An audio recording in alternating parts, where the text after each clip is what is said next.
صحافت بلا شبہ ظاہر ہے ایک اچھا شعبہ ہے، اور اس میں جو ہم کام کر رہے ہوتے ہیں وہ عملی طور پہ کرنے کا موقع سیاست میں آپ کو ملتا ہے.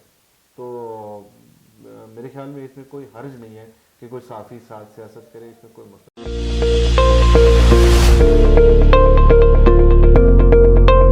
میں ہوں صبحان افتخار راجہ اور آپ دیکھ رہے ہیں اسٹیٹ ویوز.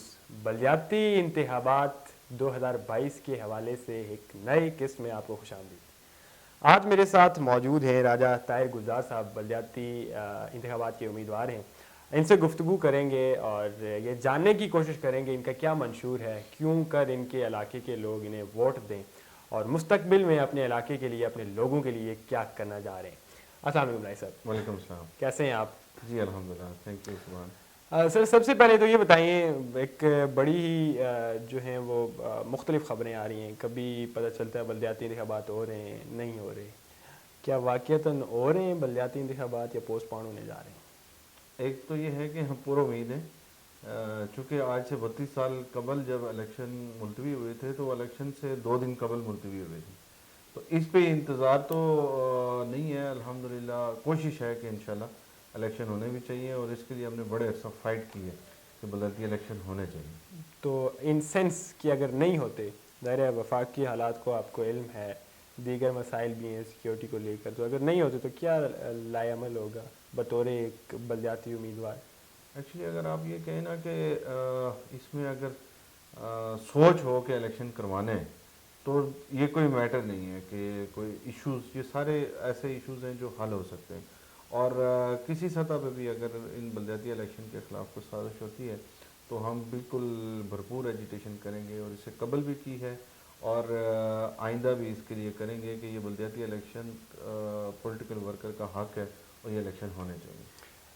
آپ غربی باغ سے تعلق رکھتے ہیں، جی سردار عتیق احمد خان صاحب کا یہ جی علاقہ ہے. بالکل. اچھا، وہاں کی جو پالیٹکس ہے، جو سیاست ہے، ہمیشہ سے ہی ہمیں دیکھنے کو ملتا ہے. چونکہ جس عرصے میں پروان چڑھا ہوں بالخصوص جب سے سوجھ بوجھ پائی ہے، تو ہمیشہ ایک اینٹی عتیق نیریٹو لوگ بنانے کی کوشش کرتے ہیں لیکن کامیاب نہیں ہو پاتے. کیا آپ بھی اسی ہی ایک تحریک کا حصہ ہیں، اینٹی عتیق؟ میں یہ تو نہیں کہوں گا اینٹی عتیق تحریک، چونکہ ایک قدرتی بات ہے کہ ہمارے حلقے میں ایم ایل اے آج تک تبدیل نہیں ہوا. جب ایم ایل اے تبدیل نہیں ہوا تو وہاں کے سارے مسائل اور ایشوز جو ہے نا اس کا ذمہ دار ایم ایل اے ہی کو سمجھا جاتا ہے، یا وہ پارٹی ہے جو آج تک ہینڈل کر رہی ہے. تو بلا شبہ لوگوں کے اندر اور دیگر جماعتوں کے اندر ایک ریئیکشن ضرور موجود ہے کہ یہ جو مسائل ہیں اس کی وجہ مسلم کانفرنس ہے، اور ہم اس پہ پلان کر رہے ہیں. اور الحمدللہ ہماری یونین کونسل میں مسلم لیگ نون نے بھی اپنا ٹکٹ نہیں جاری کیا، پیپلز پارٹی نے بھی نہیں کیا، جماعت اسلامی نے بھی نہیں کیا، جے یو آئی نے بھی نہیں کیا. اور اس کی بڑی وجہ یہی ہے کہ ہم ایک حکمت عملی بنا رہے ہیں کہ ہم مشترکہ کینڈیڈیٹ انشاءاللہ وہاں پہ لائیں گے. آپ کی افیلیشن اس سے قبل جماعت اسلامی سے رہی ہے، تو کیا یہ سمجھا جائے کہ آپ مشترکہ امیدوار ہیں؟ جی انشاءاللہ ہماری پلان یہی ہے اور ہماری کوشش ہے، اور الحمدللہ ہماری پرفارمنس ہے. اس سے قبل بھی ہم نے ووٹ لیے ہیں، اور ابھی کی بھی جو پوزیشن ہے الحمدللہ ہماری 7 وارڈز ہیں، اور ان 7 وارڈز میں سے 4 وارڈز میں ہم الحمدللہ بہت اچھا پرفارم کر رہے ہیں. اور یہی امید ہے کہ اپوزیشن کی جتنی جماعتیں ہیں وہ ہمارے اوپر اعتماد کریں گی. آپ کو جماعت اسلامی نے کیوں ٹکٹ جاری نہیں کیا؟ کیا کوئی کنفلکٹ تھا؟ اس کو کوئی حکمت عملی کہہ سکتے ہیں. جماعت اسلامی میرے ساتھ ہے، اور آپ یہ کہہ سکتے ہیں کہ ہم مشاورت سے، جماعت اسلامی کی مشاورت کے ساتھ کر رہے ہیں. نہ صرف جماعت اسلامی بلکہ مسلم لیگ نون کے لوگ بھی میرے ساتھ ہیں، اور جمعیت علماء اسلام کے لوگ بھی میرے ساتھ ہیں، اور بس اس کو ہم نے انشاءاللہ ایک اچھے پیٹرن میں ڈالنا ہے. یعنی کہ مستقبل میں اگر ان سینس کے الیکشن ہوتے ہیں اور آپ جیت کے ممبر بھی بن جاتے ہیں تو آپ جماعت اسلامی کے ممبر کاؤنٹ ہوں گے یا ایک آزاد ممبر کاؤنٹ ہوں گے؟ میں آزاد حیثیت سے الیکشن لڑ رہا ہوں، اور انشاءاللہ جیت کے آزاد ہی رہنے کا ارادہ ہے. اچھا، آپ کی یونین کونسل چوڑ ہے، کتنی آبادی ہے اس کی؟ ہماری جو اس وقت ووٹس ہیں وہ 9,996 ووٹس ہیں. بڑے مسائل کیا ہیں آپ کی یونین کونسل کے؟ ہمارا جو وہاں پہ بڑے مسائل ہیں اس میں ایک تو ہیلتھ کے حوالے سے بہت بڑے ایشوز ہیں، پانی کا وہاں بہت زیادہ مسئلہ ہے. جو ہماری لینڈ کے حوالے سے ایشوز ہیں کہ لوگوں کو کنیکٹیوٹی کا بہت ایشو ہے, سڑکوں کا بہت بڑا مسئلہ ہے لوگوں کے لیے. یہ ہماری کیونکہ یونین کونسل نئی بنی ہے, اس کے مرکز کا ایشو ہے, اس کی انفراسٹرکچر کا ایشوز ہیں, اور بہت بڑا پرابلم تو وہاں پہ یہی ہے کہ جو ہم اتنے عرصے سے مسلم کانفرنس کا وہاں پہ ایک نظام ہے, اس میں میرٹ کا قتل عام ہوتا ہے, لوگوں کو میرٹ پہ نہیں لایا جاتا, اور پھر وہاں کے جو ادارے ہیں ان پہ انفلوئنس ہوتا ہے, جس کی وجہ سے لوگوں کے مسائل حل نہیں ہوتے. یہ پورے آزاد کشمیر کی جب مجموعی صورتحال کی بات کی جاتی ہے تو اسی طرح کی ہے, اسی طرح کے چیدہ مسائل جو ہیں وہ سیم ہیں. آپ پمبر سے لے کر تاؤ بٹ تک کا مطالعہ کر لیجئے, ایک طرح کے مسئلے ہیں. کوئی پرٹیکولرلی آپ کی یونین کونسل کے حوالے سے مینس کہ آپ کیا سمجھتے ہیں کون ہے ذمہ دار, اگر باقی علاقے سے آپ کی یونین کونسل پیچھے ہے یا آپ کا علاقہ پیچھے ہے, ان حالات کا, ان مسائل کا ذمہ دار کون ہے؟ دیکھیں, اگر ہم چونکہ حلقے کی بات کرتے ہیں تو حلقہ غربی باغ بہت زیادہ پسماندہ رہا. اس کی بڑی وجہ مسلم کانفرنس ہی ہے, اور چونکہ مسلم کانفرنس آج تک وہاں حکومت میں ہے, جس طرح سے وہاں کام ہونے چاہیے وہ نہیں ہو سکے. اور یہ تو اللہ بھلا کرے, یہ جو ابھی پچھلی 2 حکومتیں رہی ہیں اس میں یہ سڑکوں کا کچھ بہتر صورتحال بنی ہے, ورنہ ہماری کنیکٹیوٹی جہاں سے بھی تھی, کوالا سے آپ اوپر جا رہے تھے تو وہاں پہ بھی ٹوٹ پھوٹ کا شکار تھی, آپ ارجا سین ہو رہے تھے وہاں پہ بھی بری حالت تھی, اور یہ مطلب مسلم کانفرنس نے اپنے دور میں کام نہیں کروائے. اور سب سے زیادہ بیکورڈ رکھا گیا, آپ ہیلتھ کے ایشوز کو دیکھ لیں. دیر کوٹ میں ابھی جو ہمارا تحصیل ہیڈ کوارٹر ہے جی, وہ ریسنٹلی کلیئر ہوا, حالانکہ آزاد کشمیر کی جتنی تحصیلیں تھیں اس میں بڑا ایکٹیو ہاسپٹلز رہے, لیکن ہمارا سب سے آخر میں ہوا, اس میں بھی ابھی فیسلٹیز مکمل نہیں ہو سکی ہیں. تو ہمارا آپ یہ کہہ سکتے ہیں کہ ہر ہی سیکٹر میں, ایجوکیشن ہے تو وہاں ٹھیکے پہ چل رہا ہے سسٹم.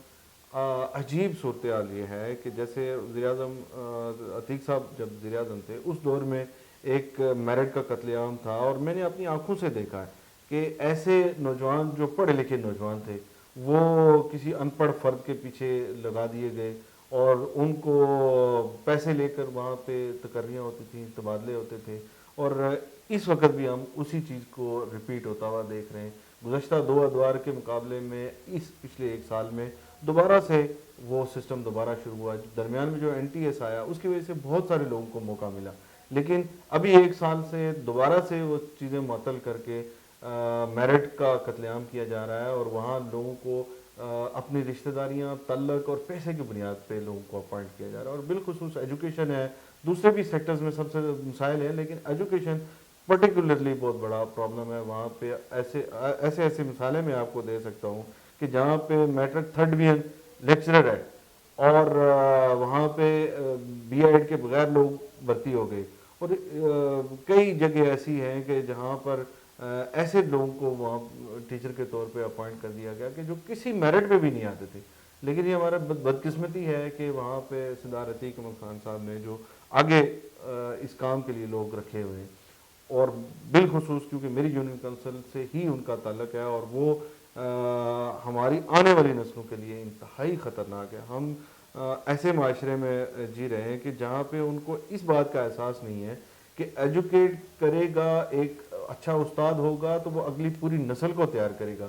لیکن اب جب آپ ایسے فرد کو ایجوکیشن میں لا رہے ہیں کہ جس کی اپنی ایجوکیشن اچھی نہیں ہے, وہ کہیں اس کا جو پورا پورٹ فولیو اس کا چیک کریں وہ اچھا نہیں ہے, اور ایسی مثالیں بھی ہیں کہ جس میں ایک ٹیچر جب اس کلاس میں آتا تھا تو وہ ہاتھ نکال کے کہتا تھا کہ جناب مجھے ماریں اس کے بعد میں بیٹھوں گا. ایسے نالائق اسٹوڈنٹس جب میٹرک کر کے آئے تو ان کو ٹیچر بھرتی کر دیا گیا, تو آنے والی نسلوں کے ساتھ وہ کیا سلوک یہ کرے گا؟ کوئی مخصوص طور پر آپ کے علاقے کے ساتھ تو نہیں ہوا, یہ مجموعی طور پہ پوری ریاست کی یہ ایسے ہی حالات ہیں. جاننا یہ چاہوں گا کیا منشور ہے آپ کے پاس, کیا روڈ میپ ہے جس کی وجہ سے لوگ آپ کو ووٹ دیں, آپ کو منتخب کریں, اپنا نمائندہ منتخب کریں, آخر کیا پلان کیا ہے آپ کے پاس؟ آپ پورے آزاد کشمیر کی بات کریں, یہ چونکہ آزاد کشمیر کے جنرلی پرابلمس تو سیم ہی ہوتے ہیں, لیکن کہیں زیادہ ہوتے ہیں کہیں کم ہوتے ہیں. ہمارے ہاں یہ پرابلم بہت زیادہ ہے. منشور کے حوالے سے آپ بات کریں, ہم انشاءاللہ 10 نکاتی ایجنڈا لے کے آئے ہیں, منشور لے کے آئے ہیں. انشاءاللہ تعالی ہم اپنی یونین کونسل کو ماڈل یونین کونسل بنانا چاہتے ہیں, اور اس میں جو اہم چیزیں ہیں وہ یہی ہیں کہ ہم سب سے پہلے تو یہ ہے کہ یہ جو سرکاری ادارے ہیں چاہے وہ ایجوکیشن کے ہیں ہیلتھ کے ہیں جتنے ان اداروں کو ہم اسٹرینتھن کریں گے اور اپنی عوام کو اس کی بیک پہ لائیں گے. اس وقت ہم یہ دیکھ رہے ہیں کہ چاہے پرائیویٹ ادارے ہیں یا سرکاری ادارے ہیں ان کو لوگ یہ سمجھتے ہیں کہ یہ بس تنخواہ لے رہے ہیں یا وہ کام کر رہے ہیں یہ ان کا کام ہے. نہیں, یہ ہمارے ادارے ہیں اور ان کے جتنے بھی اخراجات پورے ہوتے ہیں یہ ہمارے ٹیکسز سے ہوتے ہیں. تو انشاءاللہ ہم اب اپنی عوام کو اس کی بیک پہ لائیں گے, اداروں کو مضبوط کریں گے, کمیٹیز بنائیں گے اور جتنے ڈیولپمنٹ کے کام ہوتے ہیں, ڈیولپمنٹ کے کام آپ کے علاقے میں ایک سڑک کا کام ہو رہا ہے تو ہمارے جو علاقے کے لوگ ہیں وہ اس پہ کوئی توجہ نہیں کرتے کہ یار یہ اگر ہم اس پہ توجہ کریں گے تو چیز اچھی بن جائے گی. یہ خیال رکھنا, یہ مینیج کرنا, کمیٹیز بنانا یہ نمائندوں کا کام ہوتا ہے تاکہ وہ پیسے تو اتنے ہی لگنے ہیں کہ جو وہاں پہ لگنے ہیں لیکن اگر آپ وہاں پہ کیئر کریں گے تو وہ آپ کی ایک اچھی چیز بن جائے گی. چاہے وہ کوئی عمارت بن رہی ہے, سڑک بن رہی ہے, کچھ بھی بن رہا ہے تو انشاءاللہ تعالی ہمارا پلان یہ ہے کہ ہم لوگوں کو ایجوکیٹ کریں گے اس سلسلے میں کہ یہ آپ کے ادارے ہیں اور آپ نے ہی ان کا چیک اینڈ بیلنس بھی رکھنا ہے. انشاءاللہ یہ ہمارا ایک پلان ہے. پھر بے روزگار جو نوجوان ہیں ان کے لیے بیرون ملک اور اندرون ملک ہم کوشش کریں گے کہ ان کے روزگار کے لیے ہم کوشش کریں. ہیلتھ کے لیے ایک پورا پیکیج لے کے آ رہے ہیں. ایجوکیشن کے لیے انشاءاللہ ایک ہم اچھا پیکیج لے کے آ رہے ہیں. ہم کیریئر کاؤنسلنگ کا انشاءاللہ اہتمام کر رہے ہیں. اس سے قبل بھی ہم کیریئر کاؤنسلنگ پرسنلی بھی کر رہے ہیں لیکن جب ہم جیتیں گے اور اس لیول پہ بھی ہم کوشش کریں گے کہ وہ ہم کام کریں. ڈیولپمنٹ کے کام الحمدللہ ہم اپنی بنیاد پہ اداروں کے ساتھ مل کے کر رہے ہیں. انشاءاللہ تعالی ہمارا ارادہ یہ ہے کہ جب یہ سرکاری وسائل ہمارے پاس ہوں گے تو زیادہ اچھے طریقے سے ہم کر سکیں گے. رائے صاحب آپ صحافت سے منسلک ہیں, صحافی ہیں یعنی ایک ڈیجیٹل میڈیا گروپ بھی رن کر رہے ہیں. سو یہ ذرا ایک تاثر بھی ہے اور آپ کے مخالفین کی جانب سے بھی استعمال کیا جاتا ہوگا. آپ صحافت کے کندھے استعمال کر کے سیاست میں آگے, کیا یہ درست عمل ہے؟ کس طرح سے ڈیفینڈ کریں گے آپ اسے؟ ہاں, ایکچولی یہ ہے کہ ہم نے ایک بڑی تحریک چلائی. ہمارے دوست ہیں بعض سے ثاقب نعیم صاحب ہیں, ماجد افسر صاحب ہیں اور دیگر آزاد کشمیر کے مختلف جگہوں سے ہمارے دوست احباب نے مل کے بلدیاتی الیکشن کے حوالے سے ہم نے بڑی کمپین کی ہے. پورے آزاد کشمیر میں اس کے حوالے سے کمپین کی کہ بلدیاتی الیکشن ہونے چاہیے. اور جب الیکشن کا اعلان ہوا تو ہم دوستوں نے بیٹھ کے اس پہ کیا کہ کچھ لوگ ایسے ہونے چاہیے کہ جو الیکشن میں کنٹیسٹ بھی کریں. تو اس مشاورت میں ہماری بھی اس میں آئی اور میرے علاقے کے جو لوگ ہیں ان کی طرف سے بھی ڈیمانڈ تھی کہ ہم الیکشن میں جائیں. صحافت بلا شبہ ظاہر ایک اچھا شعبہ ہے اور اس میں جو ہم کام کر رہے ہوتے ہیں وہ عملی طور پہ کرنے کا موقع سیاست میں آپ کو ملتا ہے. تو میرے خیال میں اس میں کوئی حرج نہیں ہے کہ کوئی صحافی ساتھ سیاست کرے, اس میں کوئی مسئلہ نہیں ہے. اچھا یہ بتائیں کہ کیا مستقبل میں آپ سیاست کو ہی برقرار رکھنے والے ہیں ایز اے کیریئر, یا اگر خدا نخواستہ ناکامی ہو گئی بلدیاتی انتخابات میں تو آپ دوبارہ صحافت کی طرف آئیں گے؟ الحمدللہ مجھے بالکل پوری امید ہوں کہ میں الیکشن جیتوں گا. اور صحافت بھی اصل میں کیونکہ ساتھ ساتھ چیزیں چل بھی رہی ہیں اور جب تک آپ کسی پولیٹیکل پارٹی کا نیریٹو لے کے نہیں چل رہے تو میرے خیال میں کوئی پرابلم نہیں ہے کہ آپ صحافت اور سیاست دونوں ساتھ کر سکتے ہیں. لیکن آپ تو ظاہر جماعت اسلامی میں سے منسلک رہے ہیں, وہ ایک پولیٹیکل نیریٹو ہے. جی بالکل, میں یہی کہہ رہا ہوں کہ جب آپ نیریٹو لے کے خود نہیں چل رہے, میں آزاد امیدوار کے طور پہ ابھی بھی الیکشن لڑ رہا ہوں اور اس کے بعد بھی ارادہ یہی ہے. اگر میں نے کہیں کسی سطح پہ پارٹی کی ایفیلیشن پراپرلی سیاست میں کی تو صحافت کو پھر میں چھوڑ دوں گا.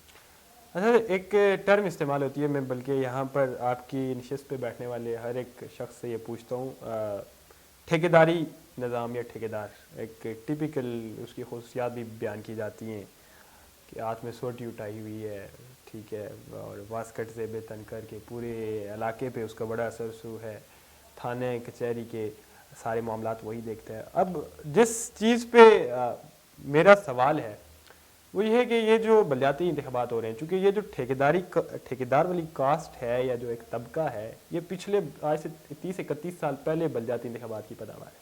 یہ جو آپ والی کھیپ ہے, جو آپ والے لوگ, مطلب آپ کے طبقے کے لوگ یا اس بلدیاتی انتخابات سے لوگ اوپر آ رہے ہیں, کیا یہ مستقبل کے ٹھیکیدار بننے جا رہے ہیں؟ اسی قسم کا بیانیہ اور اسی طرز سیاست پہ نہیں چلیں گے یہ لوگ؟ بلدیاتی الیکشن کے حوالے سے ہم نے جب کوشش کی کہ یہ الیکشن ہونے چاہیے تو اس میں کچھ ہم نے یہ کوشش کی کہ اس کے کچھ پیرامیٹرز بھی ہونے چاہیے. جیسے آپ نے میٹرک کی شرط کی دیکھی تو گو کہ یہ کم ہے. ہماری خواہش یہ تھی کہ ڈسٹرکٹ کونسلر کے لیے منیمم گریجویشن ہونی چاہیے. تو وہ اس کی وجہ یہی تھی, ہمارے ذہن میں یہ چیزیں تھیں. اس میں ہم گورنمنٹ کو بھی مبارکباد دیتے ہیں کہ یہ چیزیں امپلیمنٹیشن ہوئی ہے. تو اس میں بیسیکلی یہی تھا کہ جب ایجوکیٹڈ لوگ آگے آئیں گے تو وہ چیزوں کو بہتر طریقے سے ہینڈل کریں گے, نہ کہ ایک ٹپیکل وہی نظام ہو کہ آپ کو تھانے سے ڈرانا ہے, تھانے سے چھڑانا ہے, خود مسائل پیدا کرنے ہیں, خود مسائل کا حل کرنا ہے. تو وہ ایک جو ٹپیکل سیاست ہے اس سے ہٹ کے ہم یہ چاہ رہے ہیں کہ ہم نے اپنے علاقے کی تعمیر کرنی ہے.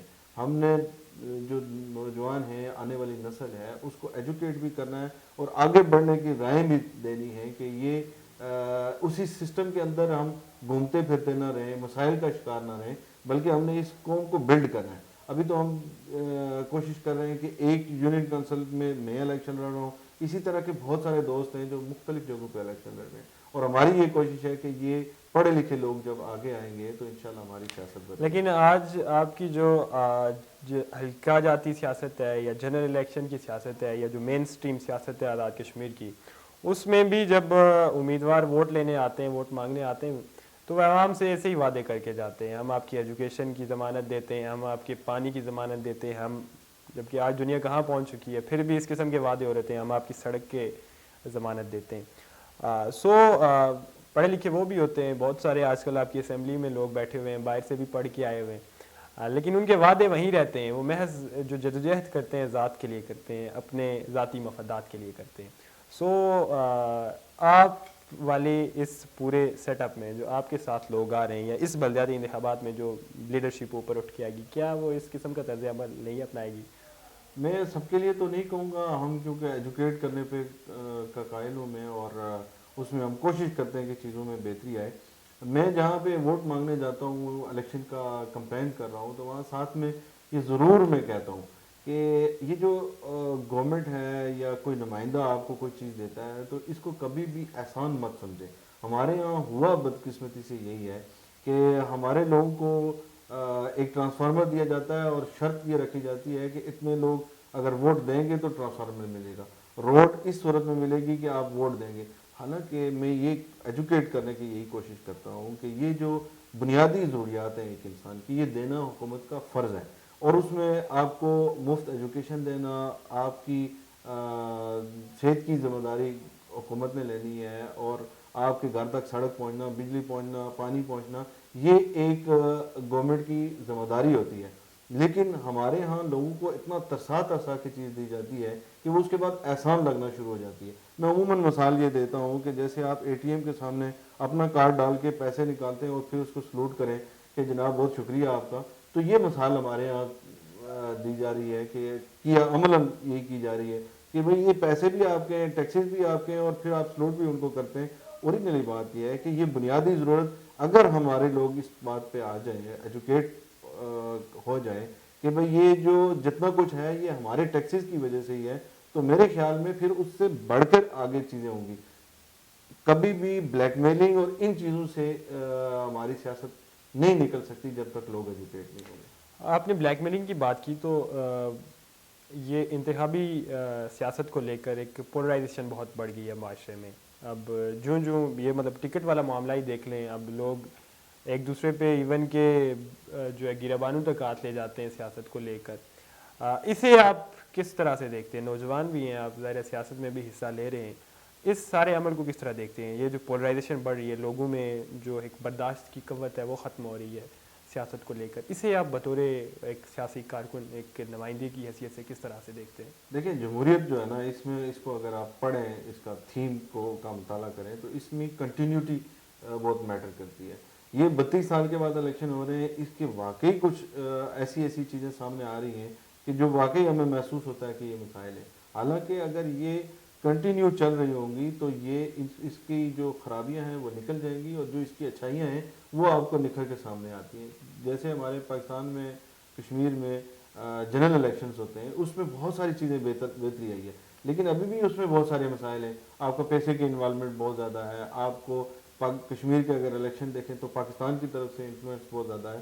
لیکن یہ ساری چیزیں ایک ٹائم تک چلتی ہیں, پھر آگے تبدیلی ہوتی رہتی ہے. میں بھی یہی کہتا ہوں کہ یہ جو ہمارے بلدیاتی الیکشن ہو رہے ہیں اس میں ممکن ہے اس الیکشن میں مسائل ہوں گے.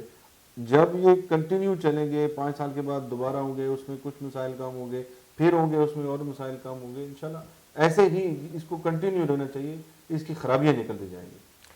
رائی صاحب آخر میں جاننا یہ چاہوں گا, بلکہ ہمارے ناظرین کو اور اسپیشلی آپ کے علاقے سے جو لوگ ہمیں دیکھ رہے ہیں, کیا پیغام دینا چاہیں گے انہیں کہ وہ آپ کو منتخب کریں اپنے مسائل کے حل کے لیے, اپنے بہتر مستقبل کے لیے, کیا پیغام دینا چاہیں گے؟ میں اپنے جو کنسٹیٹوئنسی ہے جہاں سے میں الیکشن لڑ رہا ہوں اور سننے والے تمام احباب سے یہ گزارش کروں گا کہ انشاءاللہ تعالی باقی بڑا دعویٰ تو ہم نہیں کریں گے, لیکن کم از کم یہ دعویٰ ضرور ہے کہ آپ کی جتنی امانتیں ہمارے ہاں ہم تک پہنچیں گی وہ ایمانداری سے لگائیں گے, اور آپ کی نمائندگی ہر جگہ پہ جاندار انداز میں کریں گے. اور اگر آپ اچھا نمائندہ بھیجیں گے تو اس کا فائدہ یہ ہوگا کہ وہ وہاں پر آپ کی جاندار قسم کی نمائندگی کر سکے گا. پھر جب آپ پڑھے لکھے لوگوں کو آگے کریں گے تو وہ بجائے اس کے کہ لیفٹ رائٹ اور کرپشن اور ان چیزوں میں گھسیں گے, وہ کوشش کریں گے کہ وہ آپ کے حق کو لانے کے لیے اپنی پورا فوکس کر سکیں. انشاءاللہ میرا اپنا ارادہ یہی ہے کہ ہم ایک مربوط پلاننگ کے ساتھ آئے ہوئے ہیں, اور اپنی کمیونٹی کو انوالو کر کے, میرے جو ووٹرز ہیں ہر یونین کنسل کے ہر کونے سے ہم نے لوگوں کو ساتھ رکھنا ہے, اور جو ڈیولپمنٹ کے کام ہیں اس میں بھی ہم آپ کو انوالو کریں گے, جو شعور اور آگاہی کا کام ہے اس میں بھی ساتھ رکھیں گے, اور نہ صرف ابھی الیکشن سے پہلے, الیکشن کے بعد بھی انشاءاللہ تعالیٰ آپ کے ساتھ متواتر ہمارا رابطہ بھی رہے گا, اور جو جتنے بھی کام ہوں گے ڈیولپمنٹ کے اور دیگر جتنے کام ہوں گے انشاءاللہ اس میں آپ کی مشاورت سے چیزیں ہوں گی. تھینک یو رائی صاحب.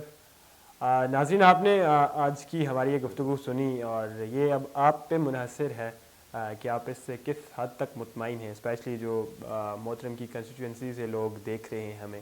اور بالعموم آپ سب اپنی رائے کا اظہار کیجیے, اور بلدیاتی انتخابات خیر ابھی یہ فیصلہ ہونا باقی ہے کہ کیا 27 تاریخ کو ہونے جا رہے ہیں یا نہیں. صوبان افتخار راجہ کو دیجیے اجازت, آنے والے وقت میں مزید اس طرح کے ایکسکلوسیو انٹرویو کے ساتھ آپ کی خدمت میں حاضر ہوتا رہوں گا. اللہ نگہبان.